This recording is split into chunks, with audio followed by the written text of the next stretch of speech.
lero koma ndisana iyambe ndikupembeni kuti muuzeni President Chakwera akhale pafupi kuti amve utenga umene ndikufuna kupereka ku mtundu wa Malawi. Professor Mutharika, Mai Joyce Banda, Bambo Bakiri Muluzi, Atupele Muluzi, Bambo Daliso Kabambe akhalenso pafupi. Boma lavomereza kuti mdziko muno chuma sichikuyenda bwino. Ndi chimodzimodzi mmene akudwalira munthu amene akudwala kansa ya pamwendo kuchira kwake nkungodula mwendowo. Machama na m'misika komanso mafumu a dziko lino ndi enanso amene mukuononga dziko lino mukuthandizana ndi Dr. Chakwera kuti dziko lino lipitire kusokonekera pomanena maonena kuti tikugwira ntchito ndi boma lake nkukhala ili kulephera ali. Chidzukulu cha Mainzunga Emmanuel Leya Makatani kuchokera ku capital city ya Ndeka koma Msolundu ndiye ineyo. Nthawi zina ku Malawi kuno zinthu zina sizimatiyendera bwino chifukwa cha Yesi Bwana. Ndinanena kunena kuti izi zomangoti Yesi Bwanazi zimene zikutonongera dziko lino. Yesi Bwana umakupangisa chinthu chimene iweyo chisayenera kuti uchite umachichita.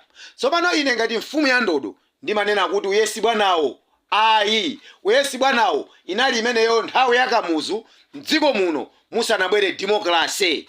Zija zongoti zomwe mwakambirana nazo mwakambirana ku parliamentiko iweyo sukudziwa ngakhale chimodzi ndipo ngakhale wairesi sudamvere ndipo sudamve anthu zimene akunena sudadziwe kuti kodi anthu akambirana kuti chani kaya akambirana zona kuti iweyo kaya akumenye makofi kaya akambirana zona kuti iweyo akulande munda wako kaya akambirana zona kuti iweyo akulande mkazi iweyo kungobwera kuno kumanena kuti zimene mwakambirana tagwirizana nazo. Umenewo nde uchitsiruwo, umenewo nde kupanda nzeruko, kumeneko nde kupusako. Dziko la Malawi silopusa ngati choncho. Dziko la Malawi mulibe zitsiru za mtundu umenewo. Dziko la Malawi linasukusula, dziko la Malawi linadzuka kutulolofa nato. Leroli tikuyang'ana chisogolo. Inu machema na m'misika komanso anthu amene mmakhala m'misika inunso ndi amodzi ajamangoti boma ndilo mwero. Inunso ndi amodzi ajamangoti tikugwira ntchito ndi boma. Inunso mafumu ndi ambire ndino achiyimire kuna Ncholi Amolosoni kwathu komwe kundeka kwa Chigalu kaya ndi kumachinjiri kaya ndi kuchikangawa kaya ndi kwa ndimba ndiyani kaya ndi kuti kuchikwawa kaya ndi kuzomba mafumu gwirizanani kuti zinthu ziyende bwino dziko muno. Osamangoti boma ndilo mwero chifukwa ineyo mukakaweruza milandu akupasani nkhuku anthu aja. Anthu omweyo mukatenga nkhukuyo mukatenga mbuziyo iwowo akusowa mtengo ogwira chifukwa choti chimanga chafika pa 100,000 zomwe sizidachitike mdziko muno. Auzeni anthu m'misikamo ulendo wa Banda ku free market, ulendo wa Binya ku Blantyre produce, ulendo wa Beka ku Ziboliboli, machama ni ku Chiromoni ulendo wa Taki kaya ndi kuna Ncholi kaya ndi ku Lilongwe ukasiya kaya ndi ku misika mtundu wanji.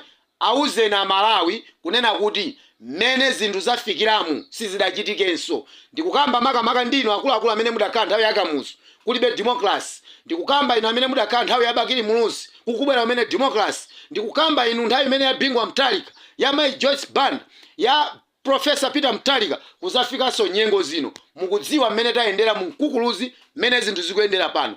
Auzeni anthu zoona osati kumangoti boma ndilo mweri. Ndimanena kuti boma ndilo mweri koma tikufunika tisinde anthu otsogolera pa 16 September tikufuna tikhale ndi anthu atsogoleri amene azitiuza zenizeni komanso tikawadzudzula azimva. Tinadzudzula nkhani ya ndalama kuti zinthu sizikuyenda bwino palibe chilichonse chimene kuboma kwa anayankha palibe chilichonse kubomako chimene anapanga.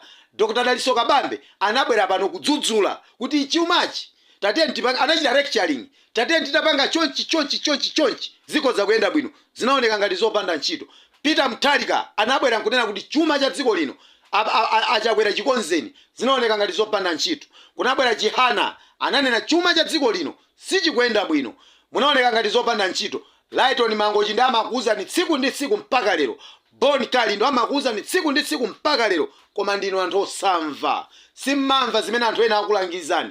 Mwina mukanakali mudali ndi nayo yomati mvera ifeyo ngati mfumu za Ndodo tikamakulankhulani bwezi mdziko muno zinthu sisali chonchi koma mudasankha kusamvera zimene ifeyo timayankhulazo. Ndiye ndinanena kuti nthawi imene yonse ifeyo makulangizani tilibe koma tili ndi nthawi yongowauza Amalawi kuti tikasintha atsogoleri pa 16 September 2025. Ndikupempheni machama ni m'misikamo auzeni amavenda auzeni anthu ama business, kaya ndi kuthondwe uku, kaya ndi kuchiwavi uku, kaya ndi kumwanza kunene kunene kule, kaya ndi kwa ndimba ndiyani, kaya ndi kuneno, kaya ndi kuti auzeni anthu, kaya ndi kuchikwewu tikasinde zinthu pa 16 September. Makamaka nkhani ya atsogoleri tikayikepo atsogoleri amene angayang'ane za moyo kapena miyoyo ya Malawi. Boma ilili lalephera, boma ilili lakanika. Ndizi ku parliament malomoti wamkulu wa ku parliament ko amve madandaulo a anthu mapetake nkuyamba kuopsezana. Musachite cross line, musapange zakuti chibwana cha mchombolende kulitenga ngati dziko li ndilawo, kuitenga ngati parliament yo ndiya kunyumba kwanu, kuitenga ngati parliament yo ndiya kumudzi kwanu. Zimenezo zonse sizitheka, zimenezo sizipitirira. Dziko linoli ndila tonse, sila munthu mmodzi. Dziko lino sila chigawo chimodzi, dziko linoli sila munthu mmodzi. Dziko linoli ndila tonse, Malawi unoyo ndi wa tonse. Ndipo ndikusumikizana Malawi, tiyeni pa 16 September tipite mopsa mtima boma ili lilichotse. Kuchokera ku capital city ya Ndeka kuma Msolundu, Molosoni village TA Chigalu, Mpalamatabwa, Msema Mitondo, mfumu ya Ndodo Emmanuel Leya Makatani, chidzukulu cha Mainzunga nde ineyo. Pakali pano nene kuti ndapita, tiona naso nthawi ina. Baba.